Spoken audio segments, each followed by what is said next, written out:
So, before you think today's episode may not be for you, if a workout isn't on your radar as something you would like to have, know that a workout is something as simple as going for a short walk. And it really could be anything you're trying to find time for. It doesn't matter. If you struggle to find the time you'd like for anything, this episode is one you'll want to listen to. How do you find the time for a workout every day is a question I get asked all the time, especially when people hear that I've got 9 kids who I also homeschool. But there are 3 important skills you'll want to make sure you learn about, and we'll unpack this on episode 18 of the Intentional Mom podcast coming up right now. Well, hey there, I am Jennifer Roskamp, a certified life coach and homeschool mom of 9 who is passionate about helping women just like you embrace the here and now while also being focused on creating the life you actually want. In reality, it's not about thinking life will get so much better or so much easier when you fill in the blank.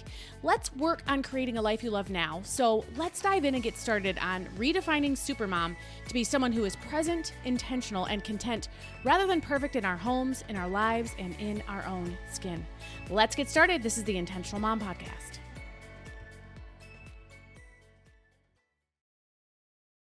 So, how do I have the time for a workout? The short answer that we'll talk about involves 3 basic skills, and we're going to go through them one at a time. I'll also have a few suggestions for you on how you can make it more likely that you'll follow through with your plan, whatever that plan is, because follow through comes into play here as well.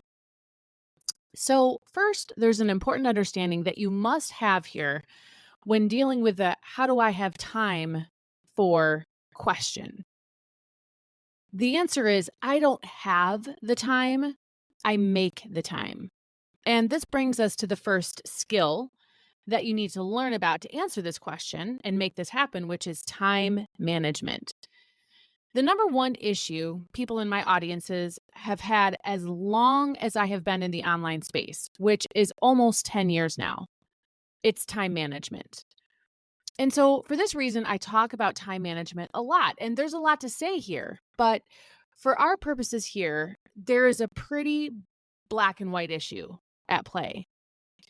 You're either the one managing or overseeing your time, or no one is. And this really is the number one concept. If you're not managing your time, your sneaky brain is managing your time or choosing how you're spending your time. So, your sneaky brain, let's talk about that for a minute. Your sneaky brain is always going on in the background. And whether or not you realize it, if you're not managing your sneaky brain is managing you, including your time. So, your sneaky brain, its mission is pretty much to keep you safe, happy, and comfortable. And this is how it guides you in everything it tells you to do or not do. Another thing you need to know about your sneaky brain and how this applies to time management is this. If you're not pretty actively tracking your time, you don't have an accurate idea of how your time is being spent. I promise if you have not really tracked your time closely and you do that, it will shock you. You will spend more time doing many things than what you think you do. You will realize you're spending time on things you didn't realize you were spending time on. There is just going to be shockers all over the place. But if you're not tracking it, you really have no idea. Just accept that and know that it would be a really smart thing to do. Also, what you need to know when time management comes into play is if you're not protecting your time, if you're not protecting the ways you want to spend your time, if you are not protecting the things you want to do with a time boundary, your sneaky brain is winning in the end. Because in one way, shape, or form, you actively decide what you will allow and what you won't. And if you're not actively deciding this, your brain does, your sneaky brain. So, disruptions, interruptions, how you manage new information, you're either actively managing these things, which likely happen all the time, every day. Again, if you're not tracking your time, this might be a new concept to you, that you have countless interruptions and distractions. And I'm not necessarily talking about big ones here. I'm not necessarily talking about your boss shows up in your office and says, "Hey, I need you to take on this new project." Or your kid says something like, "Hey, I need your help with homework for the next 2 hours." Sometimes you interrupt yourself. Sometimes you are your own distraction. That's a whole nother concept. But the idea is, if you are not actively managing these things, you're passively having these things managed for you. And they are stealing your time away from you. They are taking so much of your time. So when it comes to having the time and making the time for what you want, it's an active thing. You cannot passively be expecting time to magically show up for you to be able to do the things you want to do, whether it's a workout or anything else. Time management is a 100% active thing. And if you're not doing that, if you're not instigating how your time is being managed, if you're not actively managing it like a boss manages how your time is spent at work, your sneaky brain is, and your sneaky brain isn't having you do any of the hard things. We'll get to that in a minute. But if you want to make the time for something, you are going to have to manage your time. And that's important to know. The second skill we need to talk about when it comes to making the time for something you want, like a workout, the second skill you need is prioritizing. And this is something that I talk about at great length. I have an entire 2-hour workshop alone in prioritizing. But here are 3 things that you need to know about prioritizing. Number 1, there are always more options in how to spend your time than hours you have in the day. You will always have more opportunities than you have time for. And so for this reason, things are being prioritized in your life all day long, again, whether you realize it or not. You're either doing it or your sneaky brain is doing it, but things are being prioritized every single day, all day long. The second thing you need to know about prioritizing is that prioritizing can be boiled down to a math formula. This is how I teach it in Accomplished Lifestyle, my coaching community. The big picture of how to prioritize is that you've got to be clear on what the benefits are of every task, every option you have in how to spend your time. And in reality, the benefits, what this actually means is we all want to know what's in it for me. And your brain is calculating this all the time, although not always, and many times not accurately. So remember how I said your brain's job, right? Your brain's job is to keep you safe, happy, and comfortable. So if you're not actively prioritizing your time, what you're doing and what you're not, your brain is going to lead you to take the actions that will keep you safe, happy, and comfortable, which probably isn't going to include the strategically smart choices most of the time. And so if you're not actively managing your time through prioritizing, you're likely not taking many, if any, of the strategic moves that will take you where you actually want to go, and that will give you the time you want or need to do some of these things that you feel like you don't ever have the time for. You're only doing the safe, happy, and comfortable options most of the time, if your brain is the one, your sneaky brain is the one that is in control. The third thing you need to know about prioritizing is it really isn't complicated. I realize that I have probably said some things here that sound like, man, that sounds really hard. A math formula? I'm not good at math. Trust me, math is not my forte either. In fact, just the other day on Instagram, I put out a reel where I talked about the fact that I think fifth grade math, again, I homeschool my kids, so I am teaching two fifth graders math right now. All the time. I think fifth grade math just might kill me right now. That's where I'm at. So you don't have to be good at math to prioritize. And it's not complicated. You just have to have a simple formula and really a simple math formula in which to do it. But it doesn't have to be complicated. And so if time management was skill number 1 and prioritizing is skill number 2, skill number 3 that you must have when it comes to making time for a workout or anything else that matters to you, it's the shape your, quote, doing hard things muscle, unquote, is in. So the fact is that your ability to make time for more of the things you want time for lies in your ability to get through the hard things, the things you have to do because they have to get done.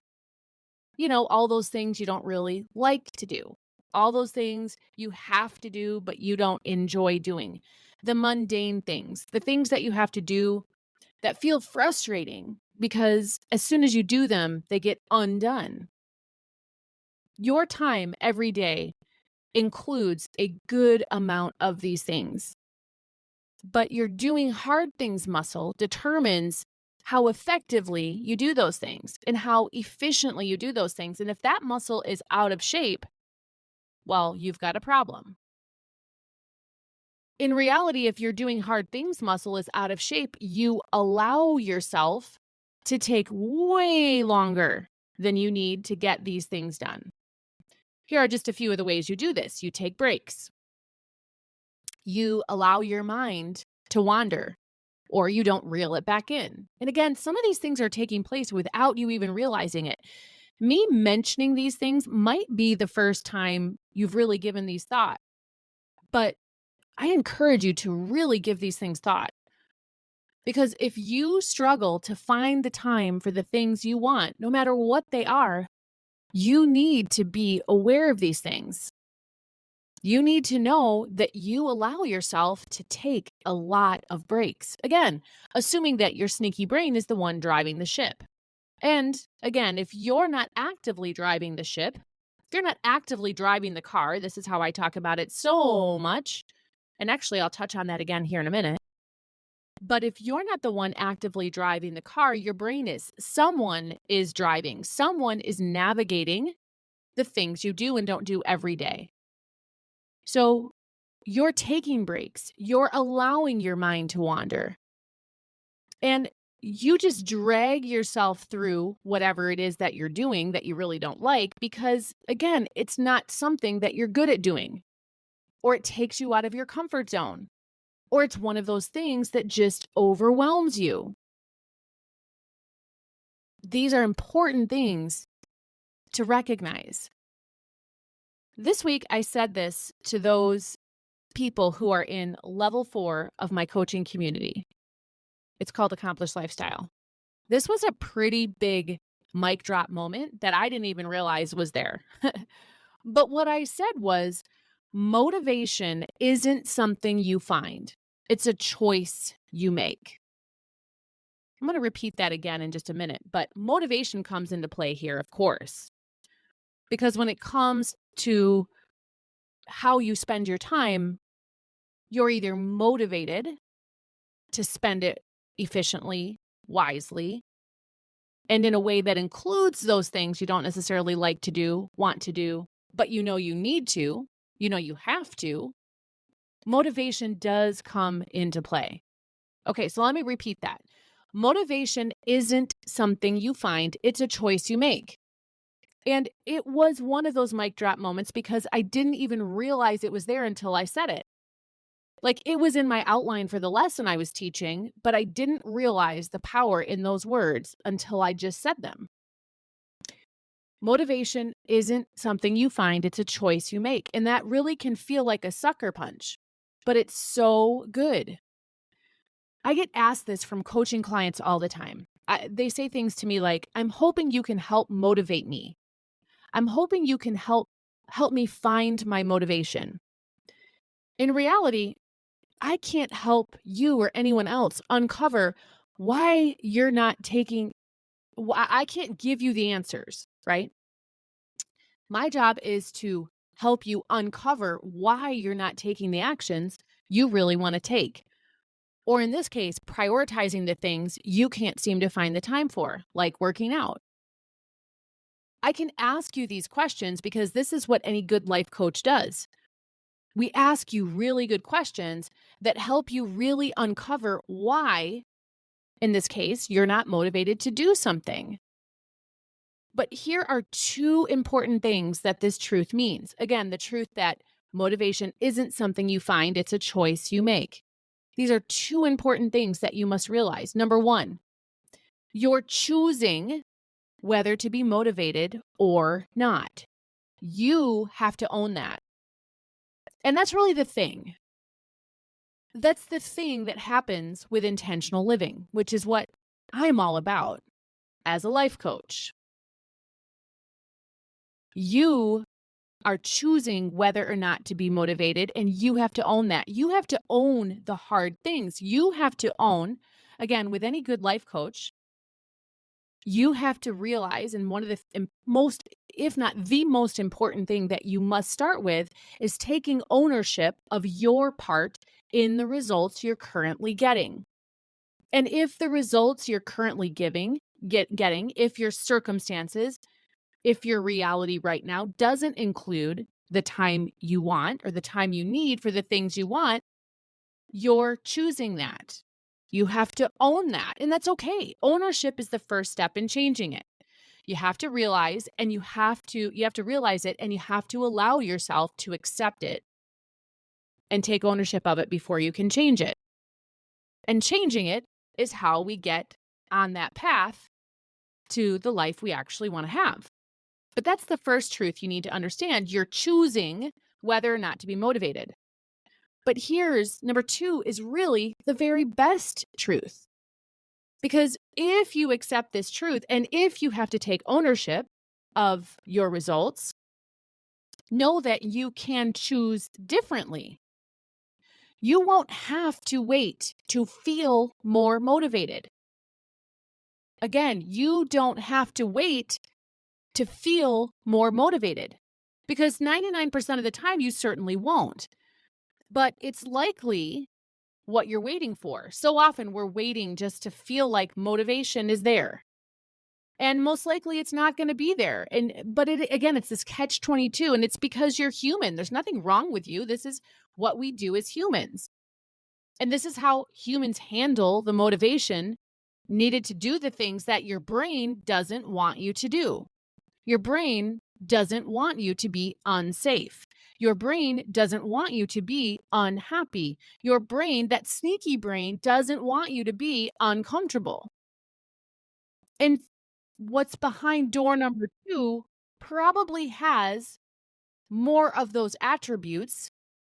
It has what's behind door number two, these other ways in which you're spending your time, has more of the safe, happy, and comfortable attributes. So that's what your brain convinces you to do. And before you know it, you get to the end of the day and you realize, I don't even know how I spent my time. And what I know is I didn't have time for these things that I really want to do or these things that really matter to me. This is all because your doing hard things muscle is out of shape. This is how you end up here. So it's interesting because we started talking about working out, and we're ending things talking about being out of shape. So we've really gone for full circle here. The good news is, though, you can easily build up strength in doing hard things muscle. You can even do really hardcore things to build up the muscle like I have. As I'm recording this episode in the past week, I just completed the 75 hard challenge for the third time. That's a pretty hardcore way to build up that hard muscle thing. But it's so valuable.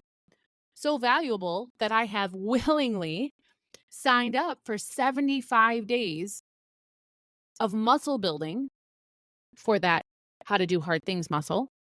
I've signed up for that willingly for 75 days in a row, 3 different times. That's the value that working, that ability, that really practicing your ability to do hard things, that's the value that can come in that. So you need that muscle to do all kinds of things. It's a worthwhile muscle to build. And we'll actually talk about it over on my YouTube channel in a couple of weeks. So make sure you're following me and subscribe there. You can find me. I'm the Intentional Mom over on YouTube as well.